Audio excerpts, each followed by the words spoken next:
Di depan rumah sang lurah, terlihat Mbak Gotro yang sudah berdiri di teras seraya mengisap rokoknya.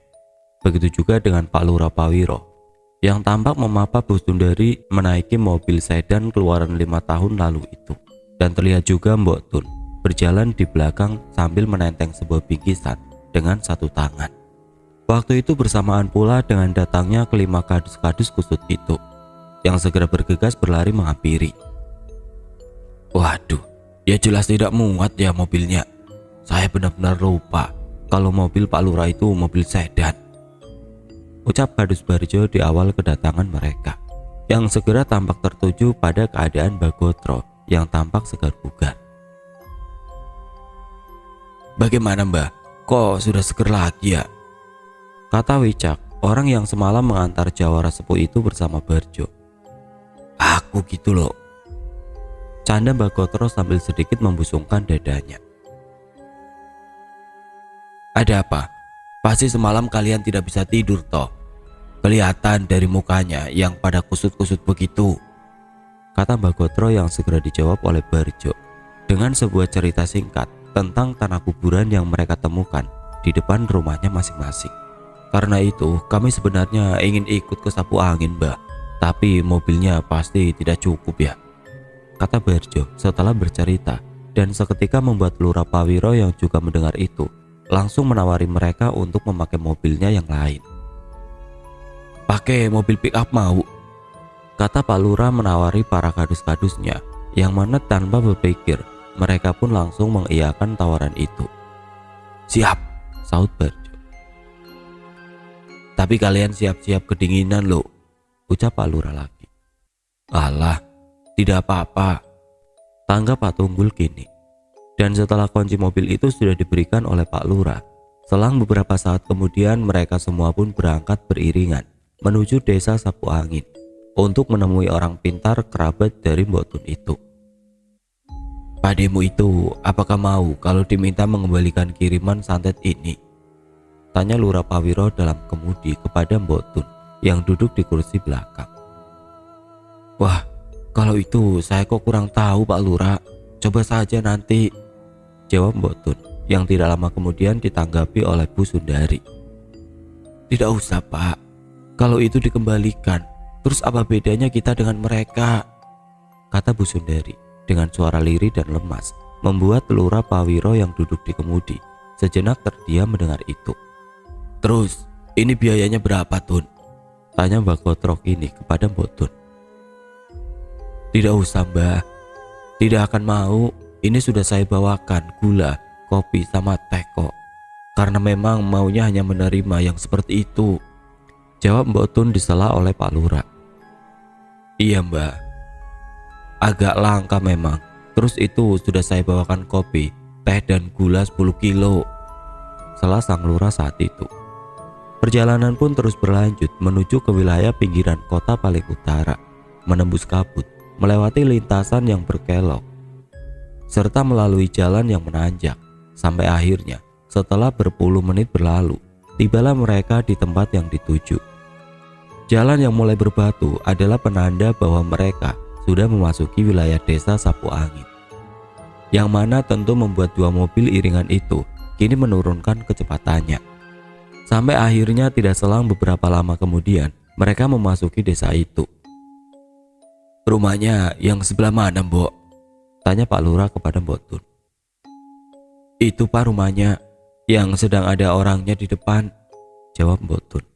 10 meter sebelum mereka sampai di rumah itu, terlihat seorang pria tua sedang duduk di depan sebuah rumah yang sederhana, menyambut dari kejauhan dengan senyum dan lambaian tangan, seakan ia tahu kalau dua mobil yang sedang berjalan itu hendak menuju ke rumahnya.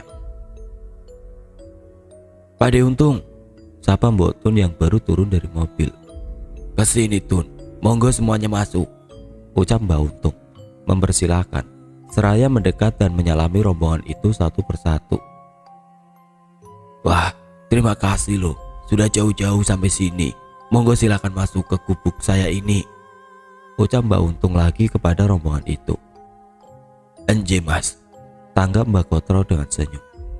Dan beberapa saat kemudian Mbok Tun, Lurah Pawiro, Bu Sundari, Bagotro, dan para kadus-kadus Mekarsari itu pun mulai melangkah masuk ke dalam rumah Mbah Untung itu. "Bagaimana? Ada apa ini? Kok sampai mau jauh-jauh datang ke sini?" ucap Mbah Untung. Mendengar itu, Pak Lurah dan rombongan hanya saling pandang dengan senyum-senyum tipis. Mereka sepertinya masih canggung dan mendadak bingung dari mana harus memulai kata-kata untuk menjelaskan tujuan kedatangan mereka. Hingga beberapa saat kemudian akhirnya Mbok Tunlah yang mencoba mengawali itu. "Begini loh Pak Dik," ucap Mbok Tun memecah kecanggungan di rumah Mbah Untung itu, yang mana tidak lama setelah Mbok Tun sedikit bercerita, semua orang pun juga mulai ikut berbicara satu persatu, hingga semuanya menjadi jelas. Mbah Untung tampak sedikit menghela nafasnya. Setelah mendengar penjelasan itu, ia terlihat mengerutkan alisnya, seakan tengah menerawang, dan tidak selang beberapa lama kemudian, ia pun beranjak dari kursinya dan berjalan masuk ke dalam untuk mengambil sesuatu. "Tunggu sebentar ya," kata Mbah Untung seraya berjalan. Sampai akhirnya beberapa saat kemudian, ia pun kembali keluar dengan membawa sebuah kendi air minum. "Mohon maaf ya, kalau agak tidak sopan," kata Mbah Untung yang meminta izin karena hendak menuangkan air kendi itu langsung ke mulut mereka satu persatu. Singkat cerita, semua orang pun meminum air di dalam kendi itu, bersamaan dengan Mbah Untung yang kini meminta mereka semua untuk bersiap-siap. "Siap-siap ya, karena ini pasti tidak akan enak," kata Mbah Untung kepada 9 orang itu, seraya memberikan masing-masing dari mereka sebuah kantong plastik, yang mana tidak lama setelah itu, kecuali Mbok Tun, satu persatu dari mereka pun mulai merasa mual dan muntah-muntah.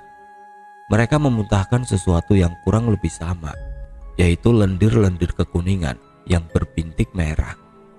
Tapi ternyata tidak bagi Bu Sundari, yang kini justru terlihat sesak karena yang keluar dari mulutnya itu berbeda dari yang lain. Yang mana setelah diperiksa, apa yang dimuntahkannya adalah beberapa gumpalan-gumpalan yang berwarna coklat. "Ini adalah tanah kuburan itu," kata Mbah Untung kepada Bu Sundari yang kini terlihat sudah berkuyup dengan peluh dan merasa cukup tercengang ketika tahu apa yang dimuntahkannya itu adalah gumpalan-gumpalan tanah.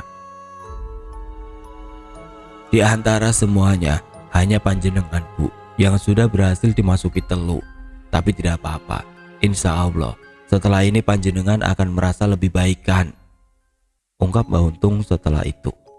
"Terus apa yang harus kita lakukan setelah ini, Kang?" tanya Mbah Gotro kini. "Oh ya, pokoknya rumah-rumah panjenengan tetap harus saya bersihkan," kata Mbah Untung saat itu. "Terus kapan itu dilakukan, Mbah?" tanya Lurah Pawiro kini.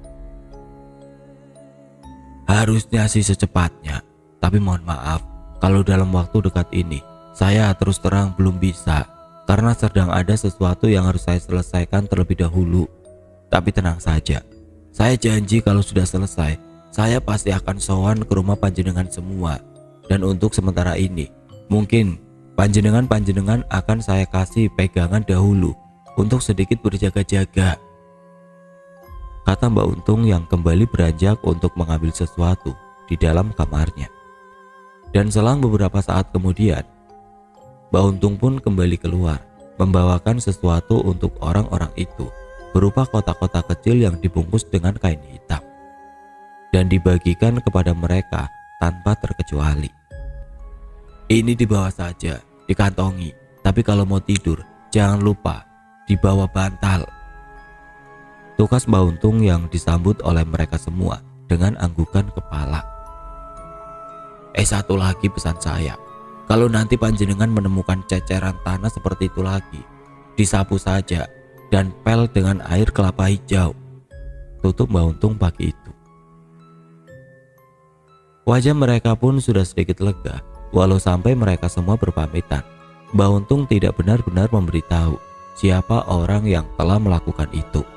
Namun tentu itu bukanlah masalah bagi mereka, karena dugaan kuat sudah tertuju kepada pihak Juragan Wiryo.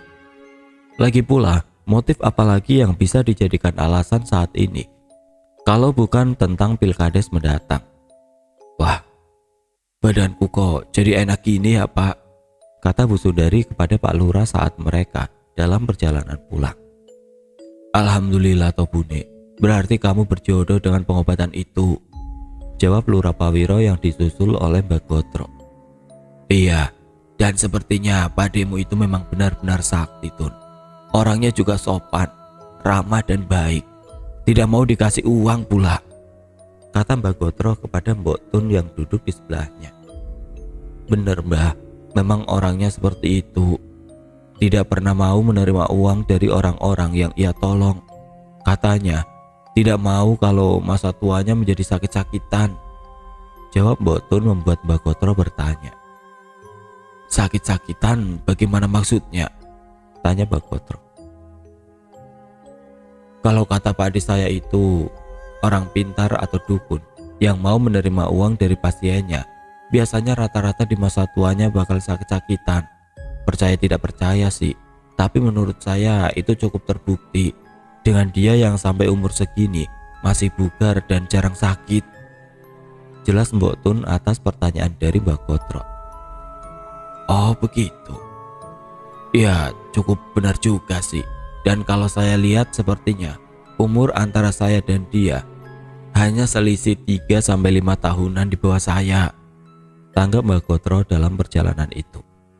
Singkat waktu setelah melewati perjalanan yang sebenarnya tidak begitu jauh itu, akhirnya sampailah juga para rombongan mobil itu di Mekarsari.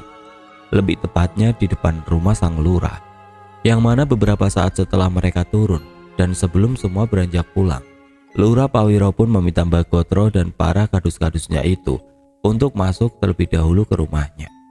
Karena sepertinya ada sedikit hal yang ingin beliau pesankan. Tolong kabarkan kepada orang-orang ya, kalau nanti malam kita tidak usah kumpul-kumpul dulu, kata Lurah Pawiro kepada mereka. Yang mana beberapa saat sesudah itu dan setelah sedikit perbincangan, mereka semua pun berpamitan dan beranjak pulang ke rumahnya masing-masing. Singkat cerita, detik pun berganti menit dan berubah menjadi jam, seiring dengan sinar mentari yang kini sudah tenggelam dan diganti oleh cahaya bulan yang kebetulan tengah purnama. Petang itu untuk kali pertama, suasana desa Mekarsari ini tidak seperti biasanya, karena sudah sejak maghrib hingga sekarang sekira pukul 11 malam, seakan tidak ada lalu lalang orang yang keluar dari rumahnya. Semua itu disebabkan oleh kabar pocong terbang di rumah Pak Lurah kemarin malam dan warta tentang ceceran tanah kuburan di rumah para kadus pagi tadi, yang mana ternyata itu juga sudah tersebar di seluruh desa.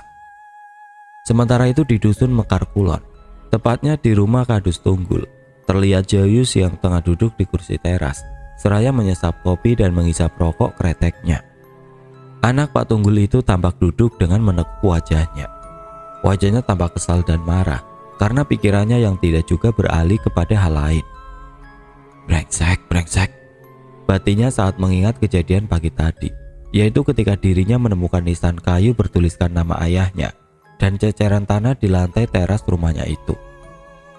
Sedikit banyak Jayus merasa bersalah, dan itu tidak bisa ia hindari juga, karena walaupun secara tidak langsung bagi Jayus, ia merasa bahwa dirinya adalah salah satu penyebab dari kekacauan pilkades ini. Tapi kadang rasa bersalah itu hilang ketika ia mengingat hantaman-hantaman tangan dan satu pukulan gelas kaca di kepalanya tempo hari yang terjadi di sebuah warung kopi dekat rumahnya itu. Persetan, dibilang pengkhianat, ucapnya pelan saat mengingat teriakan-teriakan dari orang yang mengeroyoknya di kedai kopi waktu itu. Yang mana ingatan itu membuat kemarahannya semakin membekas, apalagi ditambah dengan kayu nisan dan tanah kuburan yang ia temukan tadi pagi, yang mana itu kini membuat kemarahannya menjadi berlipat ganda. Entah kekalutan apa yang merasukinya saat itu, yang jelas sudah ia rencanakan sejak pagi, bahwa ia berencana akan menangkap basah siapapun orang yang menyebabkan tanah kuburan di depan rumahnya itu. Pokoknya kalau sampai tertangkap, bisa-bisa saya potong kakinya, tidak peduli siapapun itu, kata Jayus dengan sedikit membisik di tengah renungan di teras depan rumahnya itu. Sampai akhirnya lamunannya pun terpecah beberapa saat kemudian oleh panggilan dari sang ibu yang memintanya untuk masuk ke dalam rumahnya. "Nak, masuk, sudah malam, tidurlah, besok kamu harus pergi ke kebun pagi-pagi loh," kata ibunya yang seketika membuatnya beranjak. "Iya Bu," kata anak Pak Tunggul itu, seraya berjalan dan masuk ke rumahnya. Rupanya ia masih gelisah, menengok ke kanan dan ke kiri, sampai akhirnya, "Saya tunggu saja di sini," batin Jayus yang saat itu, yang kini memilih untuk tidur di ruang tamunya, agar ia bisa tetap pada rencananya untuk menangkap siapa yang telah menebar tanah makam itu. Bantal, sarung, dan guling sudah ia ambil dari kamarnya. Kini ia merebah di kursi sudut di ruang tamunya itu. Seraya menahan kantuknya, ia pun menyamankan posisinya sambil sesekali menatap ke arah jendela. Tapi tidak bisa ia pungkiri juga bahwa sebenarnya dirinya ini lelah setelah seharian bekerja di kebun, yang mana bagaimanapun caranya ia menahan kantuknya. Pada akhirnya, rasa letihnya membuat dirinya tertidur tanpa sengaja. Sampai akhirnya malam itu sekira pukul 1:30 dini hari, Jayus kembali terbangunkan oleh sesuatu yang menghantam pintu rumahnya. Ludak-ludak. Suaranya tidak begitu keras, namun itu cukup untuk membuat Jayus yang ketiduran itu kini langsung terbangun. Set. Mata Jayus seketika membelalak setelah mendengar suara itu. Ia yang menoleh ke arah pintu pun bergegas bangkit dan mengendap dengan pelan. Seraya meraih combret yang memang sudah ia siapkan di bawah kursi, Jayus berjalan mendekat ke arah jendela rumahnya. Dengan pelan ia singkapkan sedikit tirainya seukuran satu bola matanya. Dan dari situlah Jayus mengintip dan mengamati suasana di luar rumahnya. Tidak ada yang ia lihat selain kegelapan dan sudut tembok gapura benteng rumahnya yang terkena sinar temaram dari lampu jalan. "Apa ya tadi itu? Masa saya salah dengar?" bisiknya seraya menyingkap tirai jendelanya itu sedikit lebih lebar. Sebenarnya ia ingin keluar rumah saat itu, namun pada kenyataannya, kemarahan-kemarahan yang sudah ia kumpulkan itu tidak memberinya cukup keberanian untuk sekedar membuka pintu dan sekejap memeriksa keluar. Yang ada kini malah tengkuknya yang mulai bergidik.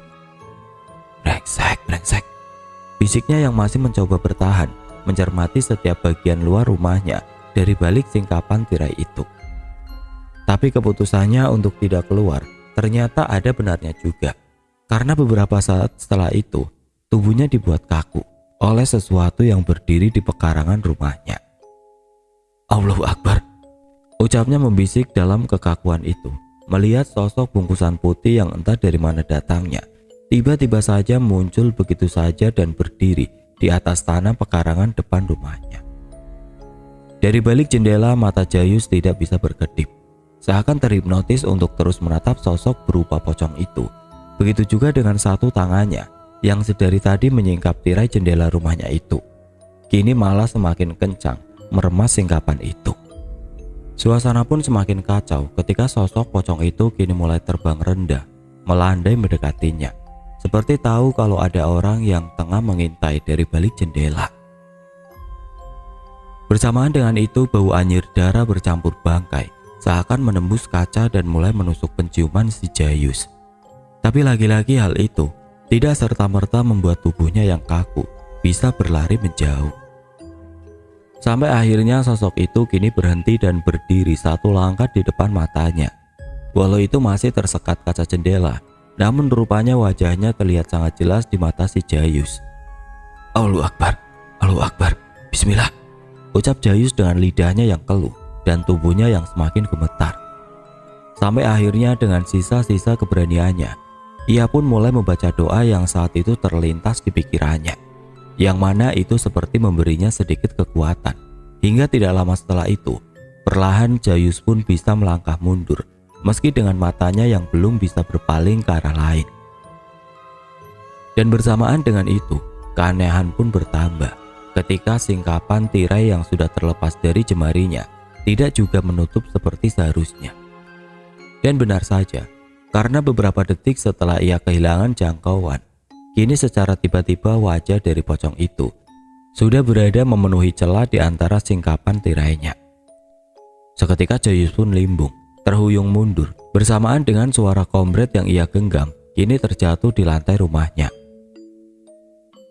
"Mama," kata Jayus yang perlahan penglihatannya semakin memudar dan kian gelap, yang mana pada akhirnya malam itu dirinya yang sudah diambang batas pun terjatuh dan terkulai di lantai di ruang tamunya itu. Jayus tidak sadarkan diri. Masih di malam yang sama di rumah Pak Tunggul. Meski teriakan Jayus tidak begitu didengar, namun combretnya yang terjatuh di lantai berhasil membangunkan ibunya. "Apa itu, Pak?" kata istri Pak Tunggul tersentak membangunkan suaminya. Pak, Pak," panggil ibu Jayus itu kembali seraya mengguncang tubuh Pak Tunggul sedikit lebih kencang. "Kenapa sih, Bu?" tangga Pak Tunggul yang akhirnya terbangun. "Ada suara seperti benda jatuh di luar. Coba periksalah," pinta sang istri yang membuat Pak Tunggul bergidik tanpa sebab. "Wah, jangan-jangan," batin Pak Tunggul yang langsung mengambil bungkusan hitam yang diberikan oleh Mbak Untung tadi pagi dari balik bantalnya dan seraya meminta istrinya untuk menunggu di kamar. Pak Tunggul pun kini bangkit dan beranjak keluar dari kamarnya. "Kamu tunggu di sini saja, Bune," kata Pak Tunggul sambil membenarkan sarungnya dan berjalan keluar dari kamar. Ia pun melangkah mengendap menuju ruangan paling depan di rumahnya itu, seraya menaikkan saklar lampu di setiap ruangan yang ia lewati, hingga akhirnya ia pun melihat tubuh anaknya tergeletak di ruang tamu. "Yus," panggilnya membisik, menghampiri si Jayus yang terlentang di bawah lantai. "Bangun, Yus, bangun," kata Pak Tunggul menepuk-nepuk pipi anaknya itu, yang beruntungnya tidak butuh waktu lama untuk membuat Jayus terbangun. Meski diawali dengan teriakan, saat pertama ia membuka matanya. "Wah, pocongan," kata Jayus sambil menunjuk-nunjuk ke arah tirai yang tadi tersingkap itu.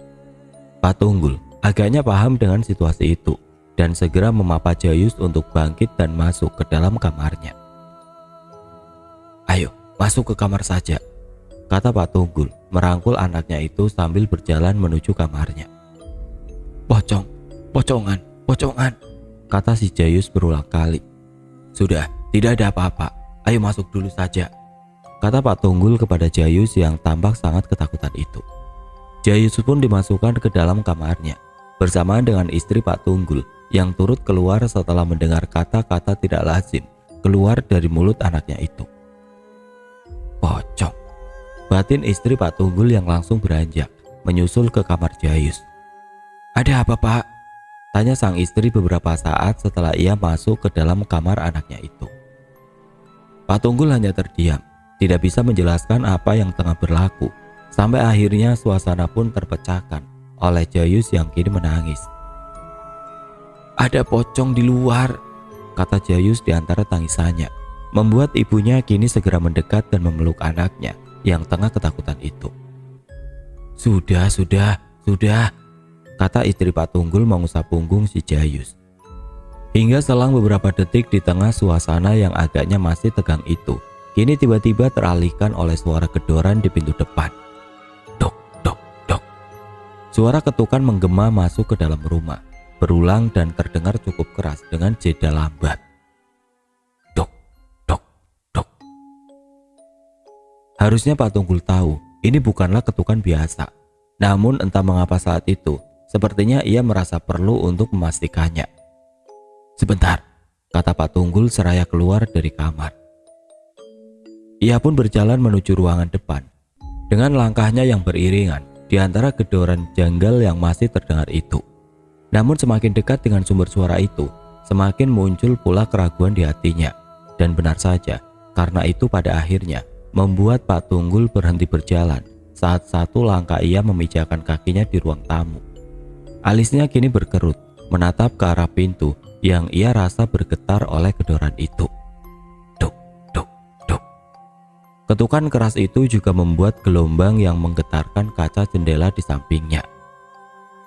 Saya harus berani, batinnya di setiap jeda ketukan itu. Dengan ekspresi yang cukup gugup, Pak Tunggul mengambil azimat yang ia sembunyikan, diselipkan antara perut dan kain sarungnya. Ia genggam erat-erat bungkusan kain hitam yang berbentuk kotak itu, lalu dengan sedikit menata nafasnya, ia pun mulai memberanikan diri. Siapa kamu? Ucap Pak Tunggul yang lantang namun masih terdengar gugup dan gagap. Sopo kowe? Ucapnya lagi beberapa saat setelahnya, beriringan dengan rasa sedikit panas yang perlahan ia sadari di satu tangannya yang menggenggam azimat itu. Dan dalam waktu yang bersamaan, muncullah suatu amarah yang entah dari mana datangnya, yang kini mematik keberaniannya. Tidak peduli, setaknya. Pak Tunggul pun segera melangkah mendekati pintu yang masih bergetar oleh ketukan itu. Membuat satu kakinya tanpa sengaja menyandung gagang kombet yang tadi Jayus jatuhkan di lantai ruang tamu. Apa to iki? Ucapnya menunduk dan segera memungut benda itu setelah menyadari kilatan dari combret yang tergeletak di antara dua kakinya. Siapa kamu? Sentaknya kembali beberapa detik setelah ia menegakkan tubuhnya yang untuk kali ini ia mengucapkan itu sambil mengacungkan combret yang baru saja dipungutnya itu ke arah pintu. Dan disinilah suara gedoran itu pun akhirnya berhenti. Suasana pun mendadak sunyi senyap, membuat Pak Tunggul perlahan mulai berasumsi bahwa kejanggalan ini sudah berakhir. Dan setelah beberapa saat memastikan bahwa itu benar-benar sudah hilang, tidak lama kemudian ia pun memutuskan untuk masuk kembali menuju kamar anaknya. Di antara degup jantung yang terasa masih kencang, Pak Tunggul kini berbalik, melangkah dengan combret dan azimat yang masih ia genggam. Tapi ternyata ini belum benar-benar selesai. Karena baru sekira beberapa, tampak ia berjalan, secara tiba-tiba muncullah suara samar-samar, tawa yang membisik. Suara seorang lelaki terdengar samar di telinga Pak Tunggul, membuatnya sejenak berhenti dan memastikannya. Di sisi lain, Pak Tunggul berharap itu hanyalah ilusi dari pendengarannya saja. Tapi keadaan segera berkata tidak. Ketika suara tawa itu kini terdengar lagi. Suara itu kembali terdengar dan kini terus berulang. Namun Pak Tunggul yang dipaksa oleh keadaan untuk mencermatinya, kian lama kian merasa aneh dengan suara itu. Yang mana bila boleh digambarkan, suara tawa itu lebih mirip dengan seorang lelaki parubaya daripada lelembut atau apapun itu. Berbekal dengan keraguan dan kecurigaan itu, Pak Tunggul perlahan kembali berbalik dan melangkah mendekati sumber dari suara yang sepertinya berasal dari luar rumahnya itu. Ia pun berjalan mengendap, bersamaan dengan suara yang tentu terdengar kian jelas. Hingga akhirnya, sampailah ia di depan pintu dengan tekad yang masih tersisa. Tangan Pak Tunggul pun perlahan meraih gagang pintu dan membukanya. Ceklak. Pintu telah terbuka. Bersamaan dengan suara tawa itu yang anehnya, tiba-tiba hilang begitu saja. Dan dari dalam rumahnya itulah, melalui ambang pintu, kini Pak Tunggul mengamati keadaan di luar. Pada awalnya sepertinya tidak ada apapun yang dilihatnya selain kegelapan malam dan cahaya temaram lampu jalan di depan rumahnya. Hingga di suatu ketika, pikirannya mendadak curiga saat tanpa sengaja pandang matanya melewati salah satu sudut gelap di pekarangan luar rumahnya itu. Pasang matanya yang sempat terlewat pun segera berbalik untuk memastikan itu. Dan mungkin benar, karena di sudut itu, samar-samar, ia seperti melihat seseorang yang tengah berjongkok dengan pakaian yang serba gelap. Apa itu? Batin Kadus Mekar Kulon itu yang kini mengkerutkan alisnya untuk memperjelas penglihatannya. Walau setelah beberapa saat dicermati, tetap saja ia masih merasa ragu. Hingga akhirnya, ia pun mencoba untuk memastikannya dengan berkata kepada sosok samar di sudut gelap halaman rumahnya itu. Woi, siapa kamu? Ucap Pak Tunggul yang mencari jawaban atas keraguannya itu sembari membentangkan combretnya ke atas. Dan brengsek. Wah, sentak Pak Tunggul tiba-tiba seraya melemparkan combret yang digenggamnya ke arah sudut gelap itu. Klotak. Suara combret yang Pak Tunggul lempar membentur tembok benteng rumahnya. Dan tidak lama setelahnya, terdengarlah suara tangis di sudut pekarangan depan rumahnya itu. Suara tangis yang kalau menurut pendengaran Pak Tunggul adalah suara tangis seorang pria dewasa. Siapa kamu? Teriak Pak Tunggul untuk kesekian kalinya, yang kini sembari turun dari teras rumahnya dan berjalan menghampiri sudut gelap itu. Siapa yang menyuruhmu? Ucap Pak Tunggul lagi sambil berjalan, yang mana sesampainya ia di sudut itu, Ia tidak melihat apapun selain combretnya yang tadi ia lempar, kini tergeletak di atas tanah. Apa saya hanya salah lihat ya? Kata Pak Tunggul sambil memungut combretnya tadi. Untuk beberapa saat Pak Tunggul terlihat masih berdiri di dekat sudut itu, memandang sekeliling dengan nafasnya yang terengah-engah. Sampai akhirnya ia dikejutkan oleh sesuatu yang dingin menyentuh kakinya. Allahu Akbar. Pak Tunggul terperajat melompat dan langsung memeriksa ke bawah kakinya, yang tentu tanpa ia sangka sebelumnya. Ia kini dibuat lebih terkejut ketika melihat sesuatu yang baru saja menyentuh kakinya itu. Dan sesuatu itu adalah sebuah kepala yang terpotong. Gundul pringis, kalau orang Jawa biasa menyebutnya, tergeletak di atas tanah di depan dua kaki Pak Tunggul yang berdiri tegak. Awalnya ia tidak menyadari kalau itu adalah sebuah kepala, sampai pada ketika kepala tanpa tubuh itu tiba-tiba mulai mengeluarkan suara dan berbicara. Katanya suruh mampir, tapi masuk saja kok tidak boleh, kata sosok kepala tanpa tubuh itu. Ya Allah, ya Allah, teriak Pak Tunggul berlari terbirit masuk ke dalam rumahnya. Jeglek. Suara pintu yang dibanting oleh Kadus Mekar Kulon itu yang segera bergegas masuk ke dalam kamar anaknya. Ada apa toh Pak? Tanya istrinya yang terkejut oleh kedatangan Pak Tunggul yang panik. Sudah, sekarang tidur saja, besok saya ceritakan, ucap Pak Tunggul seraya melompat ke atas ranjang. Apakah pintunya sudah dikunci Pak? Tanya sang istri setelah itu. Belum Bu. Ah biarin, sudahlah, jawab Pak Tunggul yang seraya mematik kekesalan istrinya itu. Alah, sama hantu kok takut, jawab sang istri yang langsung beranjak turun dari ranjang anaknya itu. Dan sambil menggerutu, ia pun berjalan menuju ruang tamu. Ia sambar sapu lidi yang tersandar di tembok ruang tengah, dan ia tenteng hingga di depan pintu. Mana hantunya? Saya akan pukul kepalanya, ucapnya sambil membuka pintu lebar-lebar dan berjalan keluar. Seraya menenteng sapu lidi dan berdiri di lantai terasnya, istri Pak Tunggul itu mencermati setiap sudut depan rumahnya. Hingga tidak lama kemudian, bau amis bercampur bangkai pun tiba-tiba menyerbak, menembus hidungnya. Yang mana secara tidak terduga keadaan itu malah membuat istri Kadus Mekar Kulon itu merasa tertantang. Hei, keluar kalian semua, sini hadapi saya, Siti Sumantri, tidak takut, teriak istri Pak Tunggul menyebutkan nama dirinya seraya menepuk-nepuk ujung dadanya. Ah, sudah mulai gila ibumu itu, kata Pak Tunggul kepada Jayus setelah mendengar teriakan maki dari istrinya yang berada di luar. Membuat Pak Tunggul saat itu mau tidak mau harus menyisihkan ketakutannya dan segera menghampirinya. Ayo Bu, masuk, kata Pak Tunggul yang langsung menyeret istrinya masuk dan segera mengunci pintu rumahnya. Sampean tidak kenapa-napa toh Bu? Tanya Pak Tunggul yang menuntun istrinya.